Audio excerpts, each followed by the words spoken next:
So what happens when we tell you to read the fine print? And what happens when the fine print is so good that it even escapes Sergio and myself at first glance? So we have to talk about the Lyft fee cap and what the big change was that wasn't put out in last week's video. Let's talk about it.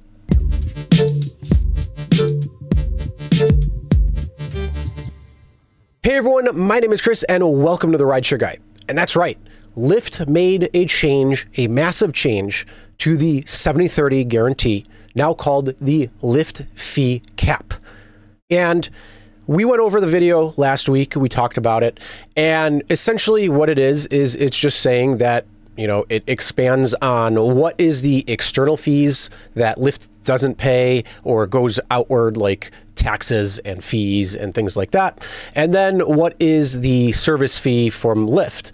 And that is capped at 30%. Well, we all thought that the 70/30 is exactly that. The only difference we thought we saw was going to be from weekly to monthly. And I gave you a few reasons on my thoughts on why they are making that change to monthly. That still holds true today.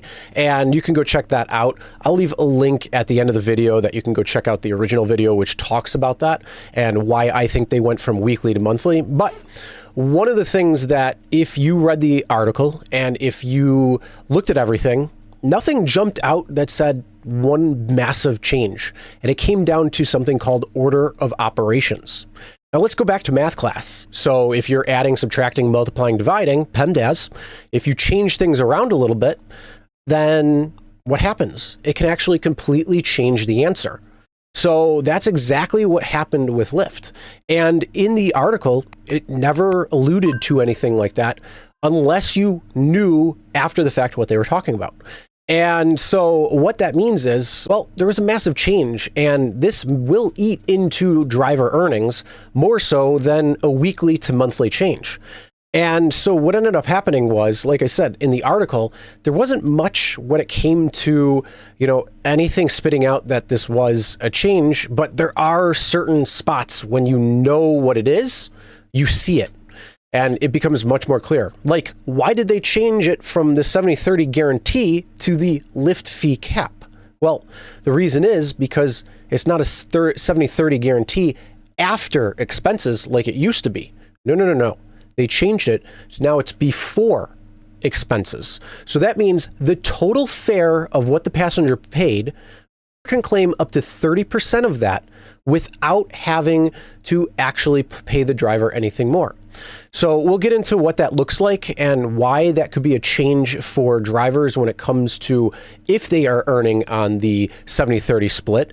And also, it could be something where down the road, the algorithm could get really good and they're going to cap everything at 30% and take more money from drivers when it comes down to it. Because again, order of operations, if you are taking something before external fees, that means you can take a percentage more. Now, how did we figure this out? Well, it wasn't really in the article unless you knew what you were looking for, because you just think 70/30, it's kind of the same and it's just going to carry over. But when it went out into the Lyft driver app, it said something that was really, really interesting. And this is where it shed light on the rest of the article that I referenced in the previous video. So we'll go to that right now. And what you see is, here's what's changing. So right down in the middle there, it says we're capping the Lyft fee at 30% of passenger payments before external fees. If the total Lyft fee from all rides is more than 30% at the end of the month, you'll get a paid earnings adjustment. So let's take a look at a real world example.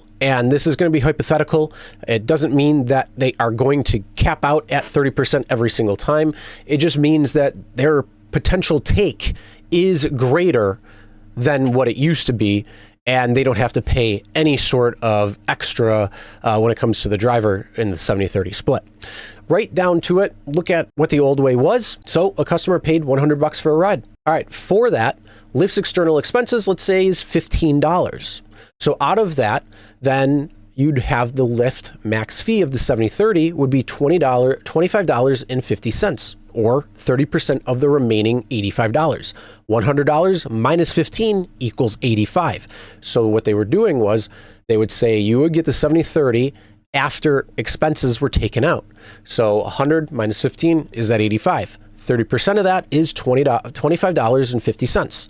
So the driver pay on that ride would be $59.50. But what happens when it goes to the new way?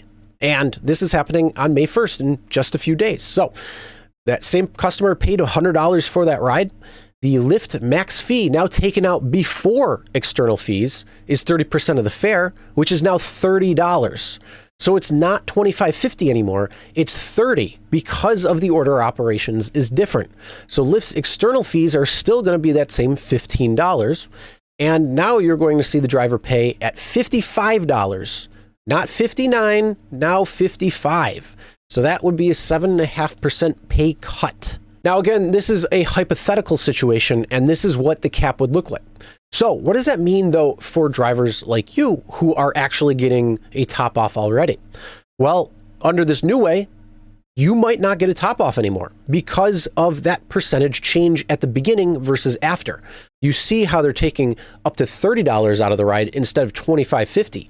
And that has a massive impact when it comes down to all of the rides that you may take in an entire month now, because it's not just weekly anymore, it's the entire month.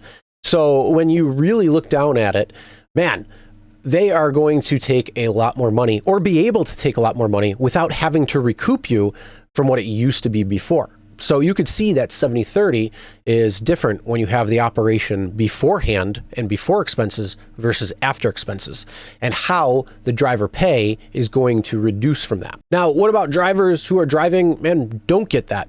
Well, they did say that likely you will still not get a top off and you will still be around that 14%.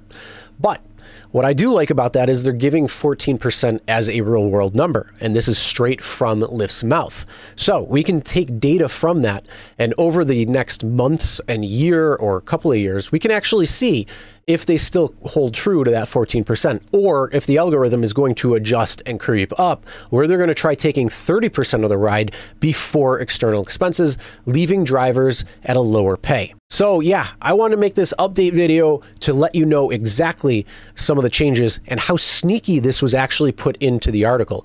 And I want you to go check out that article and reread it if you already read it and see how now at this point it jumps out at you. But I want to know what you think. Do you think that this is going to be an issue? Are you getting a top off already? How much? And do you think you're going to fall in that percentage where it comes to maybe 5-10% and then they're not going to have to really pay you out? Or do you think that they're going to try to increase from that 14% over time to say 20-25%, maybe even try to cap up to 30%, because that algorithm can do wonders, because it can calculate so much in a very short window, more than you can even think. So let us know in the comments what your thoughts are. And if you want to check out the video that I made when it comes to the changes itself, when it comes to what they are changing and my thoughts behind that, check out the video right here, and we'll see you in the next one.